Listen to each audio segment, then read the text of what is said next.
dogfighters taxi out, and the duel begins.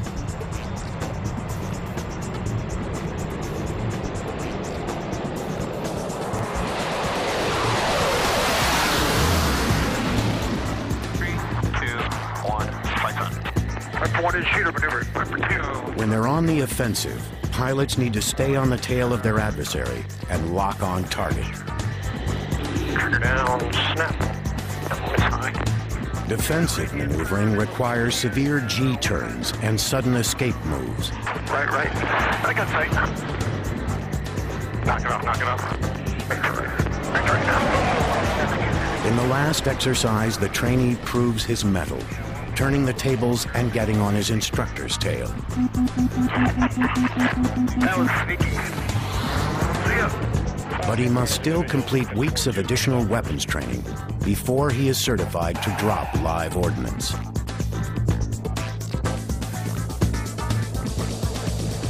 Among the F-A-18's most lethal air-to-air weapons is the Raytheon AMRAAM, or Advanced Medium-Range Air-to-Air Missile.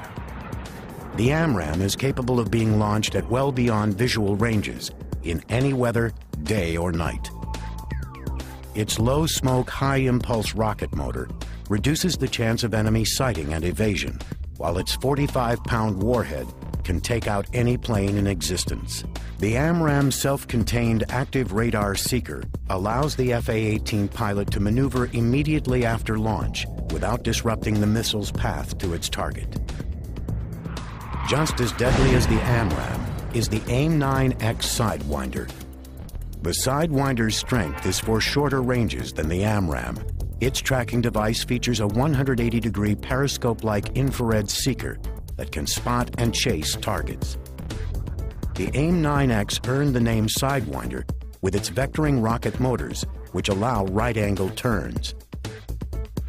Pilots fire and sometimes even steer these weapons from the F-A-18's cockpit. What makes these weapon systems all the more lethal is a cockpit design with a heads-up display that allows the pilot to perform many functions without looking down. Go 3-1, go. Go 3-1, I have a tanker down south. And almost every task a pilot needs to perform can be done without having to take his hands off the controls. Work area they use down there. Well, the biggest thing to note is hands-on throttle and stick, or HOTAS.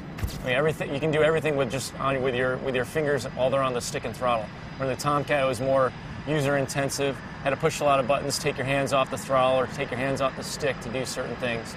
And in the front of the Tomcat, you had very limited capability as far as what kind of radar modes you were in and what kind of stuff you could do. The Hornet, from the front, you basically can do everything. With the F-A-18's advanced cockpit design and fly-by-wire control system, the pilot has more flexibility than in any other Navy jet.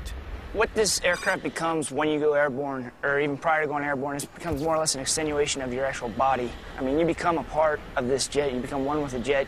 What these displays allow you to do is find a mechanism or a conduit through which you can best glean all that information off, and you can incorporate that into your decision-making process while you're airborne. You get very comfortable hopping into this thing, starting it up, and launching off the front end of the carrier with it. To get this comfortable with their planes, future F-A-18 pilots spend over 50 hours in a flight simulator at NAS Lemoore. It recreates almost exactly the cockpit and flight characteristics of the F-A-18. This state-of-the-art equipment enables air crews to virtually fly every scenario. We'll initially start our training here with just basic flight procedures, and as the training progresses, we'll learn different weapon systems, how to fight the airplane air-to-air, and how to use it air-to-ground. And eventually, we'll end up flying with the boat with this. The final test that future Hornet pilots face in the simulator prepares them for one of the most difficult tasks in naval aviation: landing on the deck of an aircraft carrier. The minute you take off until you get on the carrier, that's all you're thinking about is that landing. You can't replicate that. The simulator does the best you can, but there isn't the feeling of fear, the feeling of death, or the excitement, or the adrenaline. It doesn't come through your system in the simulator. But what this will do is give you muscle memory. When the adrenaline does start pumping through your body and the excitement, you start thinking about what you did in the simulator. After simulated carrier landings, pilots get even closer to the real thing. This is Lemoire's landing signal area, complete with arresting cables, distance markers, and even the identical landing lights pilots use as a guide to touch down on the carrier successfully. Here at NAS Lemoire on runway 32 left at the just outside the LSO shack. Behind me you can see the optical landing system, the Fresnel lens, which provides the pilot a optical reference for how high or low he is below glide slope, and that's real important because the plane has to land at the proper spot on the carrier. The LSO, landing signal officer, he stands at the back of the boat, and he's in verbal communication with the pilots via the radio.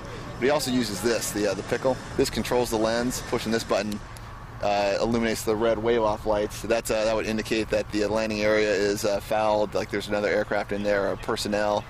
And also the cut lights here, you can give them by using the cut lights, it's another non-verbal way that the LSO can communicate to the pilot that he wants them to give a little bit of power to come up on glide slope a little bit.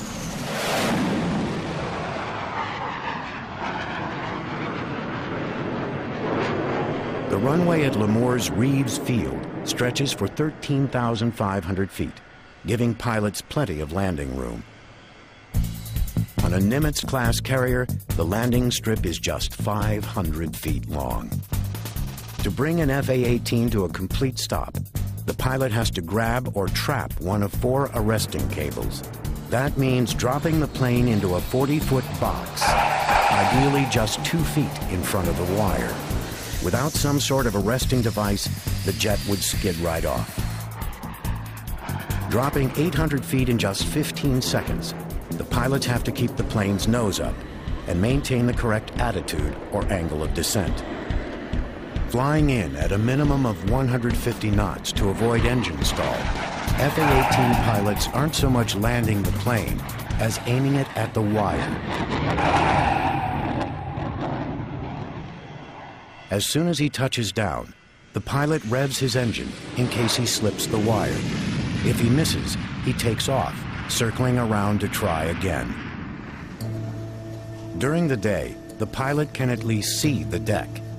At night, the carrier turns off all but a few lights to avoid becoming an easy target for enemies. Liquid vapor torches cast just small pools of light. The rest of the flight deck remains as dark as possible.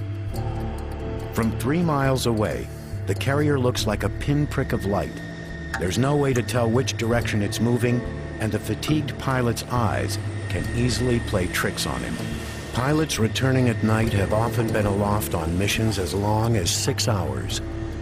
The extra fatigue leads to a greater chance of missing the wire.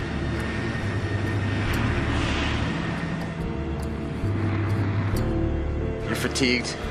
You've had a lot of excitement, adrenaline high, adrenaline low, probably hungry, tired, all that. At night, you don't really look at the carrier except for maybe the last 10 seconds of the approach or something like that. It's just an instrument approach. You have a set of needles, one for lineup, one for glide slope, and you're just keeping those things centered up. Like magic, there's the boat, and you just fly a touchdown.